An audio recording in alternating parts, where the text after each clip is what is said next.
Well, what can I say? It's an honour to be called Brexit Ben. Brexit, for those of you who've forgotten what it was all about, was the taking back of control from the unelected bureaucrats in Brussels, investing it in Parliament, and then crossing our fingers and hoping they'd do what was right for the country. Sadly, we never got Brexit. And my pursuit of Brexit is not some kind of psychological obsession that I need to see a psychiatrist about. There is a really good reason why I'm obsessed with Brexit. And the reason I'm obsessed with it is because I hold democracy and the integrity of this country as sacrosanct from a political and constitutional perspective. And unless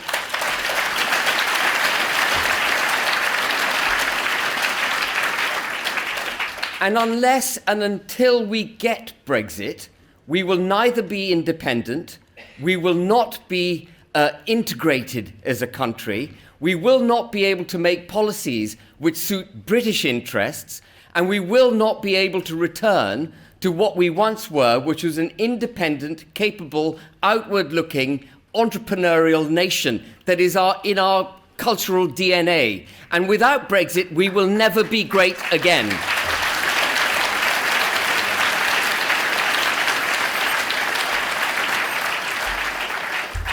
And it's that belief, the belief in the United Kingdom, the United Kingdom being, of course, Great Britain and Northern Ireland, it's that belief that has driven me on since the 31st of January 2020 when Boris Johnson claimed that we had left the EU.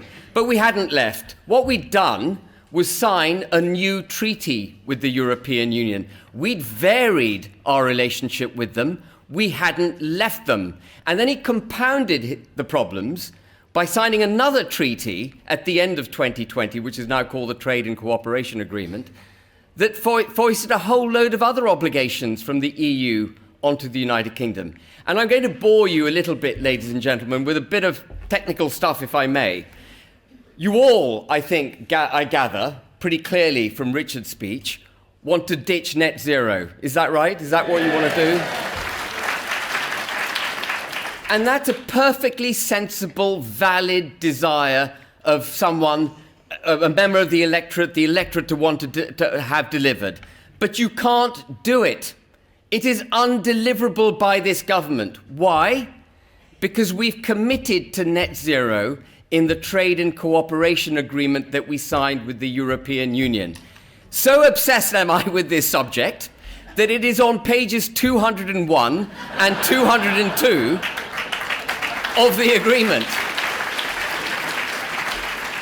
And what those 2 pages say, it's quite weaselly. Even Lord Frost, with whom I had a debate about this through a third party, was unaware of what pages 201 and 202 say. And I'm just going to summarize them for you. What it says is that the UK cannot regress from any domestic law on the environment, including any laws which have future effect. And you'll remember that parting shot from Theresa May before she left was to pass a law committing this country to net zero by 2050. That was a domestic law.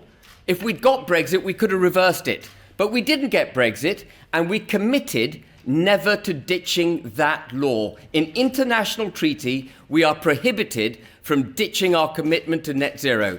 So under that treaty that Boris Johnson signed, that Lord Frost negotiated but doesn't seem to know the detail of, we are committed to £1.4 trillion of your money being spent on a ridiculous policy that is far from proven. So I'm afraid if you want to get rid of net zero, we've first got a Brexit.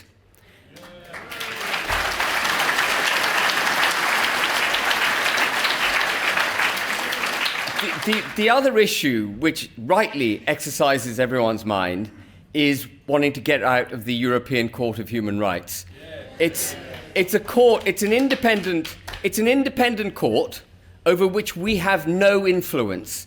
It is the supreme judicial body in the United Kingdom on human rights issue, and we have no control through the electorate, through our parliament, and through our own judiciary over what it decides. And it's not a benign institution. It makes up the law as it goes along, and then it foists that law onto the UK, and we have no right of derogation, no right of appeal. But if we want to exit the European Court of Human Rights, guess what? Do you think we can under the Brexit deal? No. We can't. We have given a commitment that we will not leave the European Court of Human Rights. So when Suella Braverman, who, by the way, I have a lot of respect for, but when Suella Braverman says, we're going to derogate from the European Court of Human Rights, we're going to negate those aspects of the European Convention of Human Rights that we wish to negate in order to stop the boats, she's not telling you the whole truth. She can't do it. We are committed to the European Court of Human Rights. So we have to get Brexit if you want to get rid of the European Court of Human Rights.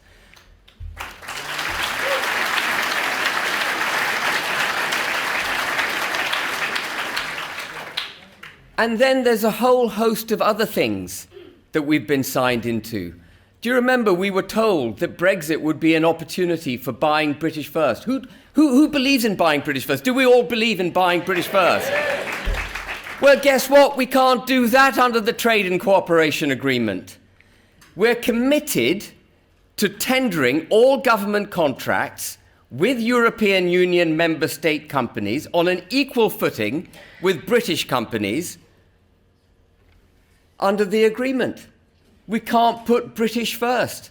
There are some carve-outs for areas of national interest, but even those are under pressure, so we can't do it.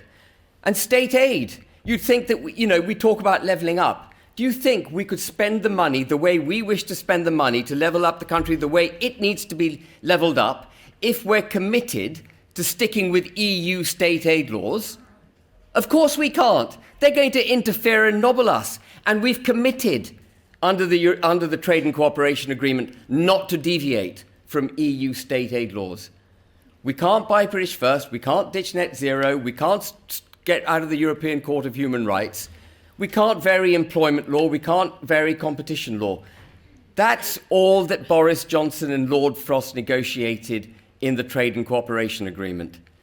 It's an abomination of a treaty because it ties the United Kingdom at the hip to the EU. And there's another lie embedded in that agreement, and it's this. Boris Johnson, Michael Gove, and others who campaigned for Brexit in 2016 promised they would return fishing back to the UK. And even now they will tell you, they will face into the wind of truth, and they will tell you that they've taken back control of fishing. They have not taken back control of fishing. If you read the Trade and Cooperation Agreement carefully, it does give us some greater access to our own waters, whoopee, but actually that stops in 2026. Whatever the allowable catch is in 2026 is set in stone. And it will not be capable of being varied unless we get their agreement to vary it. What chance of that? Nil. Or if it threatens the socio-economic environment of the fisheries and the sea and so on. And of course, that won't happen either. So we haven't got back control of our fisheries. And the Remainers and the naysayers and those who would wish to do the United Kingdom down will tell you, well, fishing is only 0.7% of GDP. Well, what I say to them is it's the lifeblood of 186 constituencies in the United Kingdom and could easily be 3% of GDP if we'd got the right damn deal.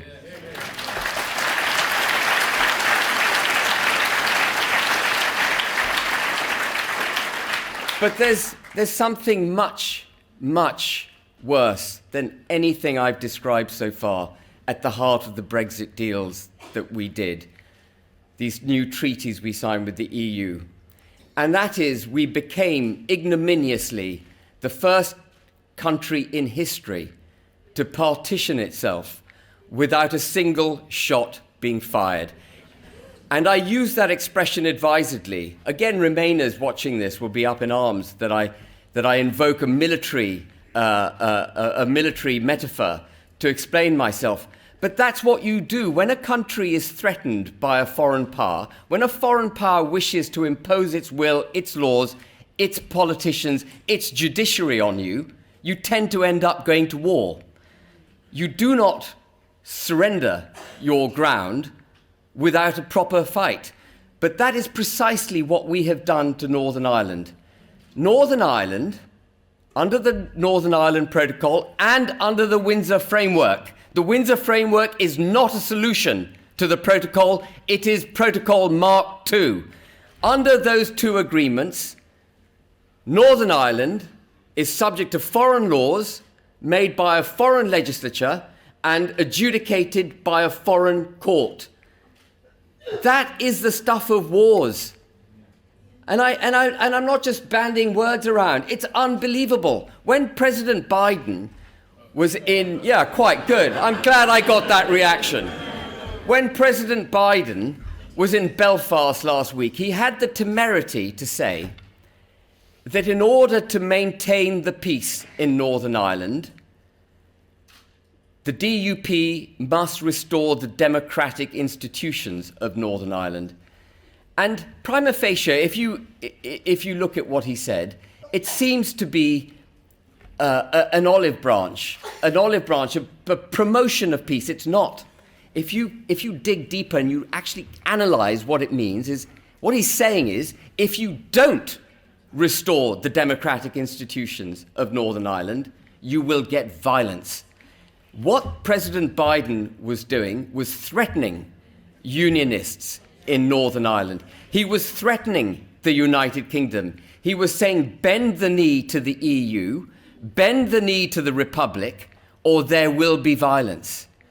And how did Sunak react? He had his little puppy dog tail wagging behind him, all adoring, wide-eyed with adoration for this president who actually holds the United Kingdom. Of course he's anti-British.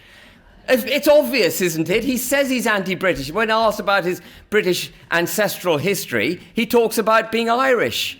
He's anti-British. We have a Prime Minister that has misled Parliament with the Windsor Framework. We have a country...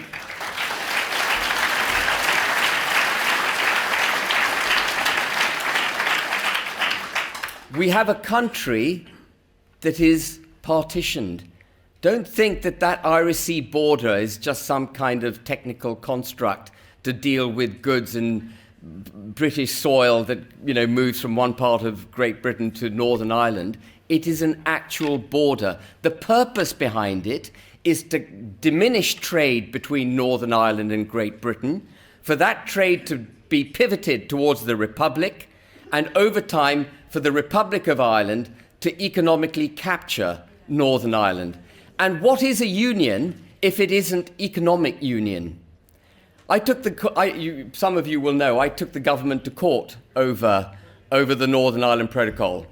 And Remainers will say I lost the case. I didn't. I won the case because the Supreme Court ruled that Article 6 of the Acts of Union, the very acts that created the United Kingdom in 1800, Article 6, which requires that every part of the United Kingdom has equal access to every other part of the United Kingdom, and, by the way, prohibits future monarchs, and in the modern context that's government, prohibits future monarchs from signing treaties that put Northern Ireland on a different footing to the rest of the United Kingdom. That's what Article 6 says. And the Supreme Court ruled that Article 6 had been disapplied. You have a judicial ruling that the United Kingdom no longer exists. What kind of Brexit deal is this? It's an insult.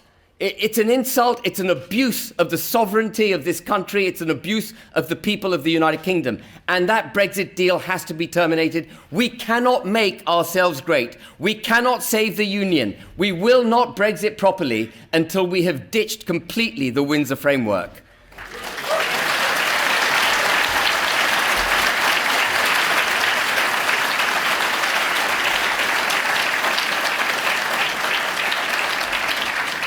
There's one little rinky-dink or one little detail of the Acts of Union. I recommend, by the way, if people have got 10 minutes, read the Acts of Union 1800. It's only 8 No. It's only 8 articles. They wrote it very clearly. It's plain English. You'll understand it, and it's fun to read. But Article 3 of the... It is, well, it is, I promise you, you'll enjoy it. Article 3 of the Acts of Union, I'm just going to dwell on this for a second. Article 3 of the Acts of Union creates modern parliament. It creates the parliament that passed the law to get rid of Article 6. Now, if parliament can pass a law to get rid of Article 6, it can conceivably pass a law to get rid of Article 3, in other words, to dissolve itself. It's an idiocy, isn't it? Yes. We've been hoodwinked, haven't we? Yes. Our Acts of Union are a constitutional document, isn't it? That's what forms the United Kingdom. And the Supreme Court, the government, backed up by the Supreme Court, have allowed the United Kingdom to be broken. There's something gone very, very wrong with our politics. And that's why, ultimately, even though I didn't want to, I'll be frank with you, I didn't want to join a political party. I wanted to fight this thing. I wanted to get the Supreme Court victory. I wanted to get rid of the protocol. And I wanted to retire back to my normal life as a businessman. I didn't want to join a political party, but ultimately I had to. Why did I have to join a political party? Because the only way now to defeat the Windsor Framework is to hold those people in Parliament who visited upon us this horrible, ignominious document a defeat. And when I joined Reform, by the way, I'm just digress for a second. I want to thank Richard Tice, David Ball, and others who've kept Reform Party going. Thank goodness they did, because I've got a party to join. I wouldn't have been able to join any of the others.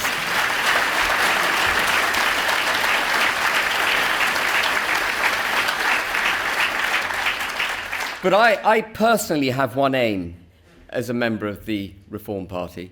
It's an aim that I expressed very clearly at my sort of launch in March. And Richard said to me, well, you know, Ben, you want to steer slightly clear of that kind of language, because someone had admonished him over what I said. But I'm going to repeat it. I have a single aim. I have a single aim as a member of the Reform Party, and that is to obliterate the Tories.